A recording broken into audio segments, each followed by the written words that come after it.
Hello, I'm Sunny Williams. I'm up here on the International Space Station. So this is Node 2. This is a really cool module.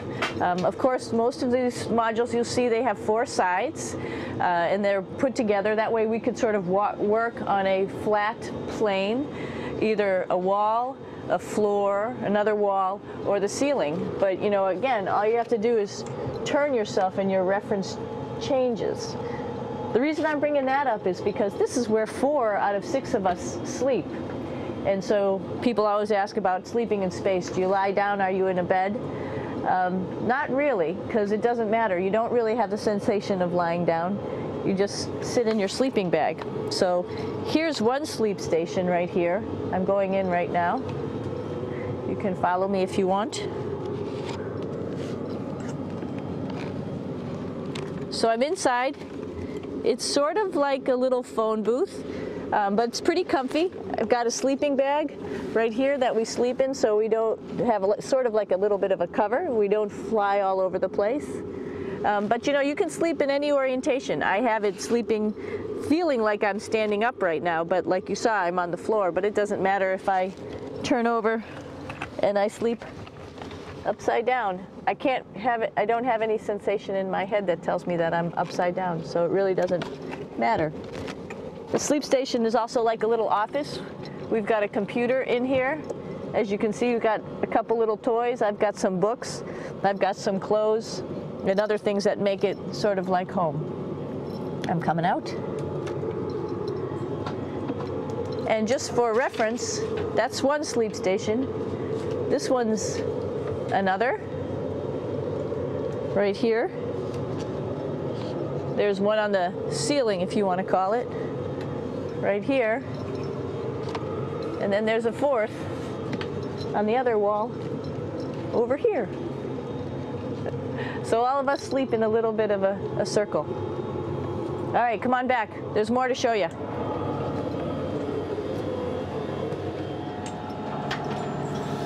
I know that there's some questions about how to use the bathroom and how do you actually live in space like normal, like at home. I mentioned real quickly about getting up in the morning and brushing your teeth and washing your face. Well, how do you do that?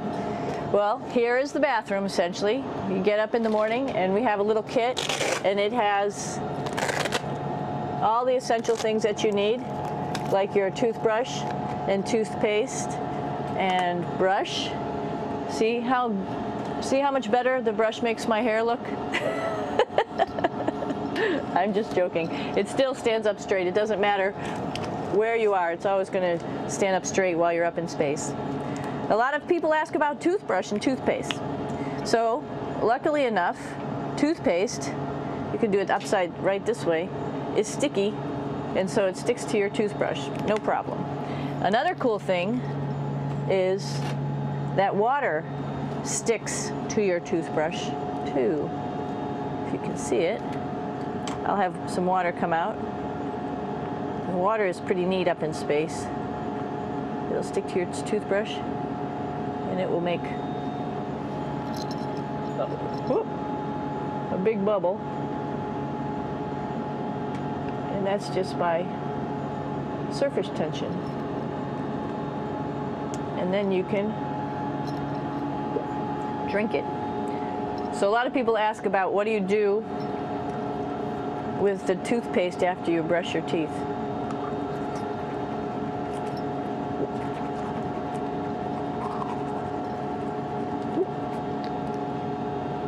Two options. Swallow it, and it's sort of like mouthwash, but it tastes a little gross. Or you can just spit it out in a paper towel, and then you don't have to worry about it. Swallowing thing I wouldn't recommend at home. I'm only up here for 4 months, so it's not that bad. One of the most pressing questions about living in space, of course, is the bathroom. So let's take a look at that little piece of work. Come on in.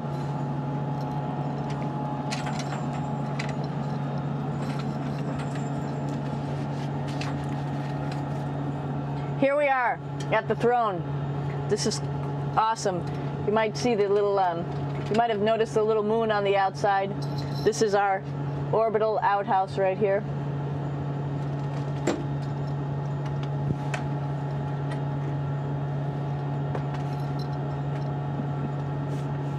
And of course, it serves for two functions. Number 2, right here. I'll show you. But you see it's pretty small, so you have to have pretty good aim, and you be ready to make sure things get let go the right direction. And it smells a little bit, so I'm closing it up. And that's of course for number 2. And this guy right here is for number 1. So they're sort of two slightly separate functions, but you can do a little, essentially both, by hanging on right here and doing number 1 and number 2. I might add it's color coded, so you really don't get it mixed up, which is nice. This is yellows for number 1. And also there's a selection of paper. People always ask about toilet paper. What do you do with toilet paper? What kind of toilet paper do you have? We have gloves, just because sometimes it does get messy.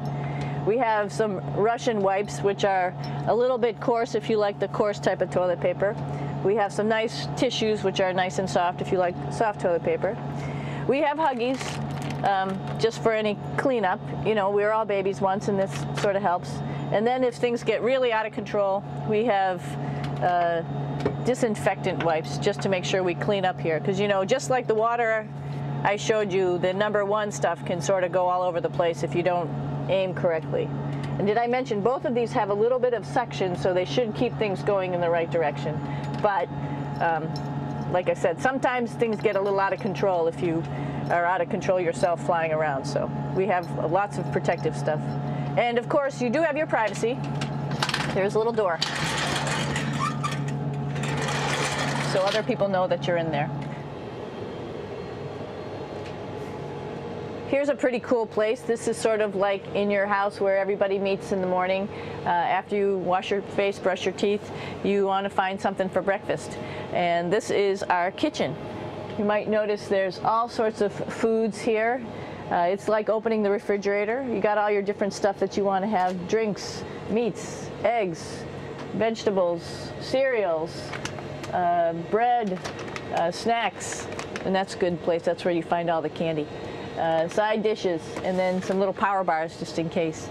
So we have all this type of food. Some of it is dehydrated, and so we have to hydrate it, fill it up with water. Some of it is already made, and then all we have to do is heat it up. So something like this, I'm pulling out barbecued beef brisket.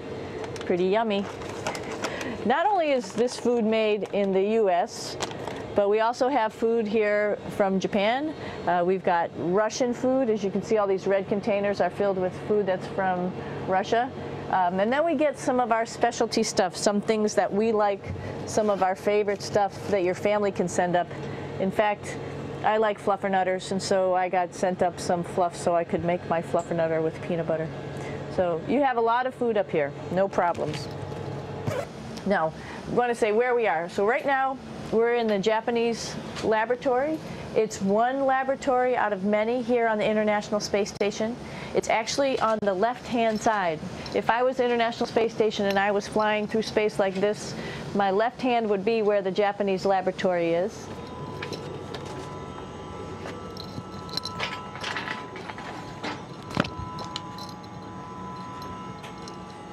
So now again, we're on the right-hand side, all the way on the right of the International Space Station. This is Columbus, the European module. It has science experiments all over. You could see it looks a little bit crowded. And here we do a lot of our medical experiments.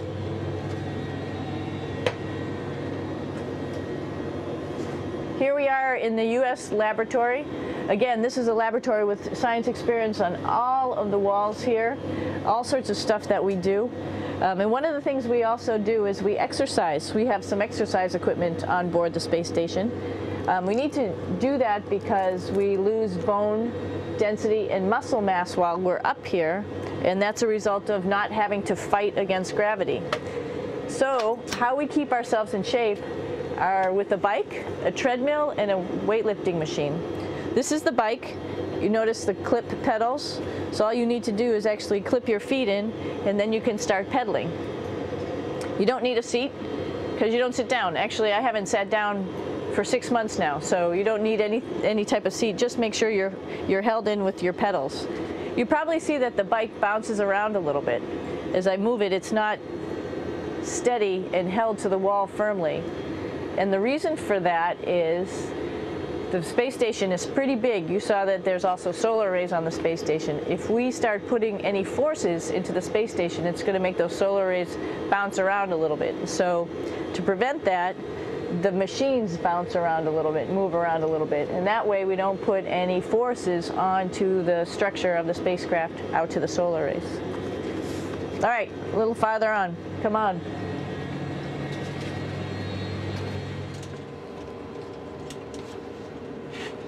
I'm here with my two buddies in the airlock. Actually, these are two spacesuits that are ready, primed up to go outside, as we call it, to go do a spacewalk in case we have to do anything outside. Some of the things we do outside are just like inside, repairs. We have a lot of electrical boxes and machinery and solar arrays, in fact, that I talked about earlier, that are outside, and sometimes they don't work quite right.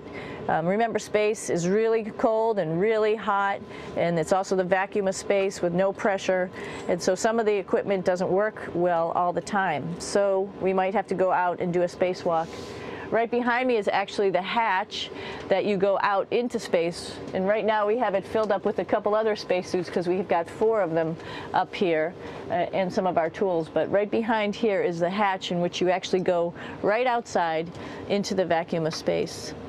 The spacesuit is pretty big, as you can see. It's like being a football player. Part of the reason it's so big and bulky is because of this backside, this backpack. It's like going on a hike with a backpack, but the backpack and the suit weighs about 300 pounds. Luckily in space, nothing really weighs anything, so you don't feel that it's so heavy. But we need to have such a big suit because that guy back there is essentially the heart of the spacecraft. I call this actually a spacecraft. It has all the oxygen for you. It has all the carbon dioxide removal system for you. It also has a heating and cooling system to make sure to regulate our body temperatures while we're outside. It also has a computer, so it tells you on a display here if there's anything that's going wrong with the suit, if we're running out of oxygen, if we have too much carbon dioxide, or any type of electrical problem.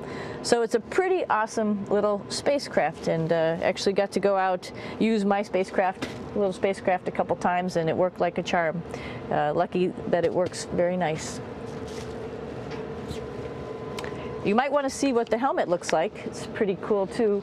We don't usually go out like this, so you usually can see when the helmet's open. So you can see what it looks like inside. Somebody's little head would be inside of here. So you can see, you can turn your head all the way around while you're inside of there, but the helmet stays still. So that's determines how far you could see.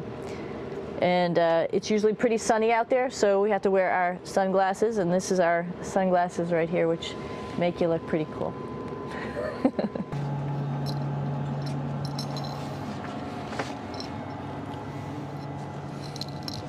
It's like a glass-bottom boat. This is the cupola. It sticks down below the space station. It's one of those places you find yourself hanging out in all the time because all you want to do is look back at our planet. I think some questions I had were about what do you do in your free time? And you can't help but want to just come to the cupola and look outside as much as you can. And a lot of folks, I play this game with myself about where we're flying over the Earth. Try to come in here and just guess. After being here for a little while, you can sort of figure it out. You can tell different cloud types over different continents. You can tell different soil types over different continents. So let's see. And then, of course, there's a lot of ocean. So usually we're over the ocean at first glance. I will tell you in just a moment where we are.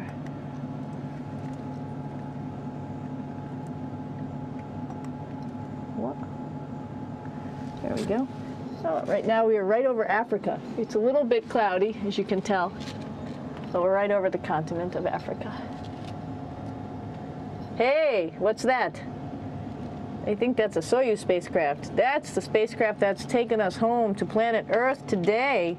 Oh my gosh. We might have to go take a look at that. That's pretty cool. It's a little bit smaller than the rest of the spacecraft, the space station, so you'll see if we go there, it'll be a little bit more crammed.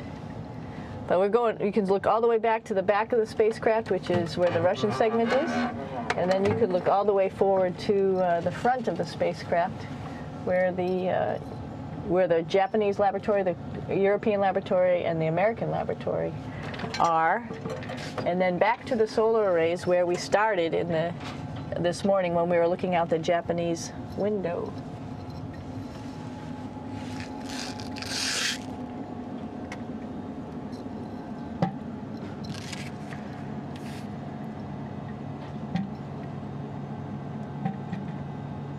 So other questions that were here are, what would you recommend as a job, if so, and to what type of person would want to be an astronaut? I think people who would like to explore, of course people who like math and science, that's what this is all about. We have people in the office who are doctors, teachers, veterinarians, engineers, pilots, so all sorts of people become astronauts, and I think if you see it's just sort of cool, so I think people who like to do a little adventure and like to do cool stuff probably usually become astronauts. Hey, one thing I didn't show you, or I talked about but I didn't show you, was the exercise, another piece of exercise device, which is the advanced resistive exercise, and that's what this is right here. This is ARED, and you could probably see this bar. You just do a little bit of maneuvering here. Stand by. You have to set it up just like at any other gym.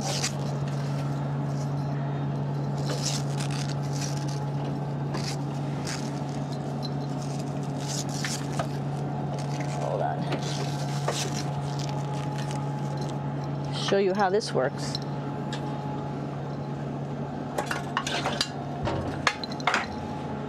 So you can see you can change your attitude just by going from one module to the next, going up from the cupola down here. This is what we call the ARED, and with this you can lift weights based on vacuum in these cylinders, just like you do at home at a gym. For example, if I wanted to do a squat, I could do it like this. Oops. I should need some weight on this thing. I'm not lifting with anything, so it's too easy. One of the cool things you could do things that you can't do at home.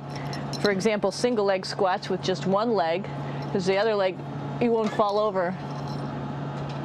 So all sorts of stuff. You can also do bench press. We have a bench that we could add on here, so you can work on your beach muscles.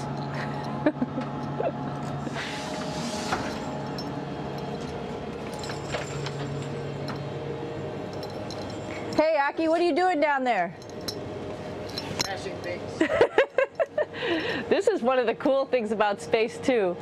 It sort of looks like there's a big old hole here, but you don't even think twice about it. You can just jump over the hole, or if you want, you can go jump into the hole. I'm coming down. Woo!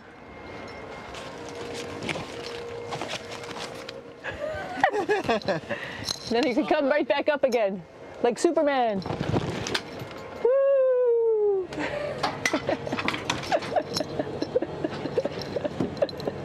We're lucky we have a really cool big space station that you can fly around in. That's actually called the PMM. You might have saw it out the window. It's a big silver canister. What's really great about that is it's essentially our closet in our pantry, or whatever you want to call it. We have extra food down there, we have extra clothes, we actually throw the trash out down there. So it's nice and organized, and we have all of our stuff that we need while we're working in all these other modules all stowed in this location down here. And it's a lot of fun to play in. So we're going into the Russian segment. Be ready. You don't need a passport either.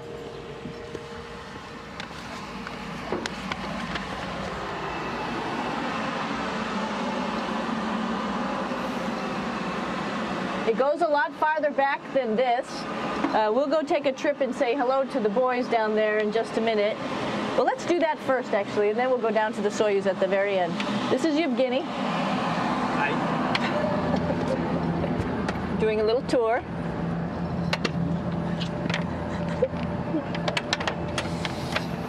This is the FGB, and what's cool about this module, it is actually the very first piece of the space station that came up in 1998. The space station has been around for about now manned for 12 years, but it's been up in space for about 14 years. And this was the very first.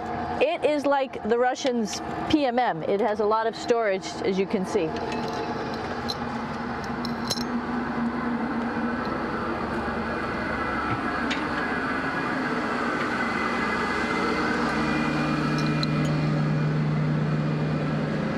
Можно? Снимаем. Чуть-чуть.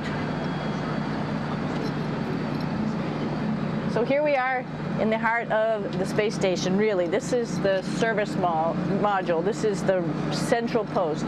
In case we had any problems, I know a couple of the questions were about what type of things do you have to worry about.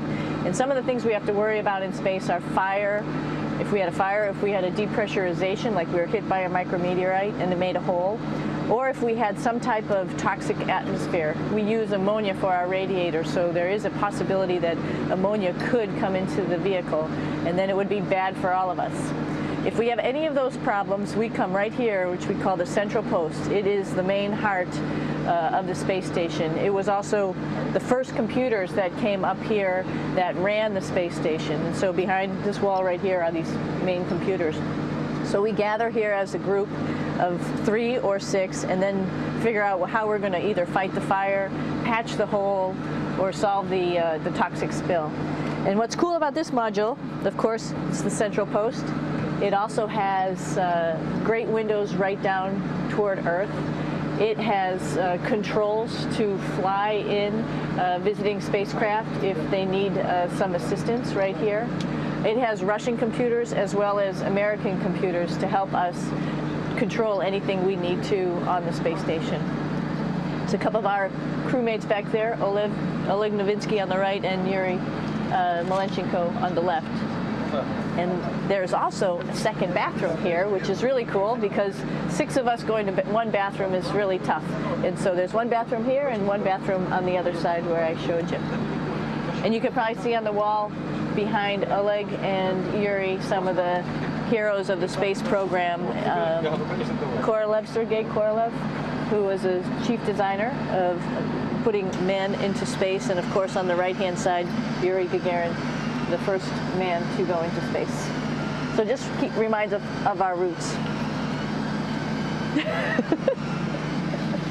Yuri, what are you doing? Что делать? Coffee. Making coffee? Yeah. Oh. Black coffee. Yeah. Looks good. Okay. Спасибо. We're going to check out our Soyuz real quick. Make sure it's ready to go. All right, back to the Soyuz.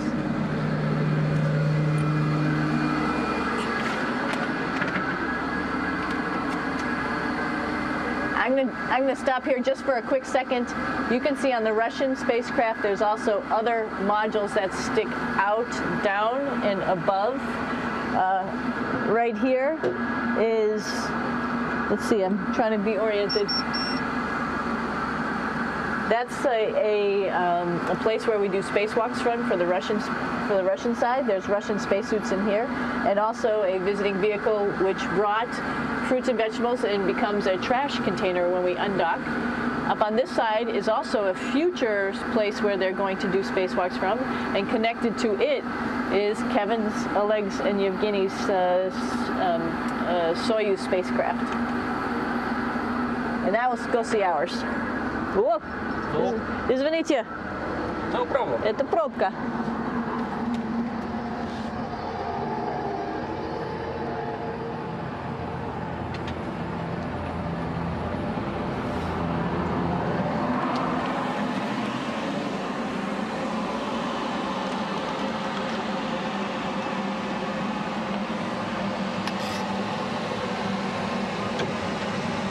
Come coming down.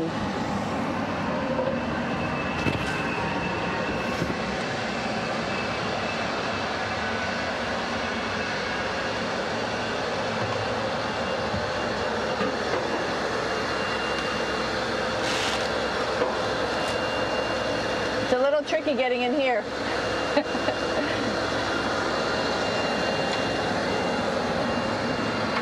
This is the docking probe right here, this big thing.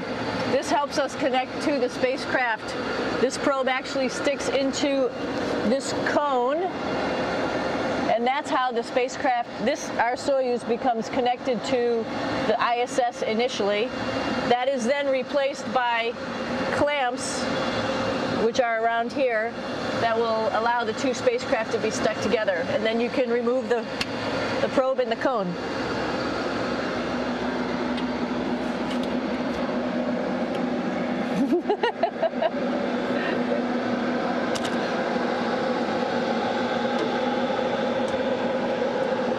You okay?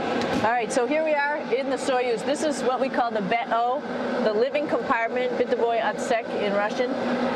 It also has a little bathroom. It's not as good as the other bathrooms, so we try not to use it too much. It has drinking water in it if we need something to drink. And then, of course, it's filled up with a lot of cargo for us. Bringing up and also bringing back down. It has a second purpose when it comes back to Earth. It serves as a garbage container.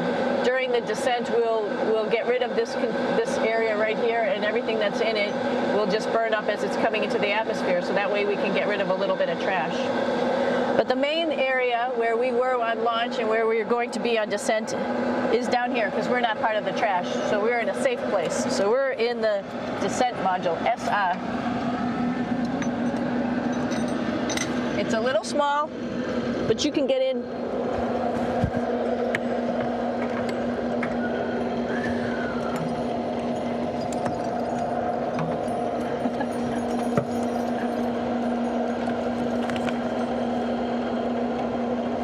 Not sure how well you could see in here. Hold on for a second. I'm going to turn it up this way, just so you could see the hatch, and you could see Kevin. It's a little bit small, but we'll come in and show you around. You coming in? Probably not. Okay.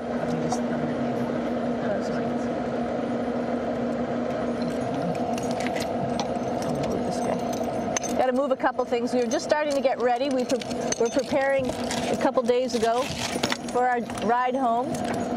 It's a little bit squishy, but everybody asks, how do you sit in the Soyuz? And you sort of sit in your seat like this.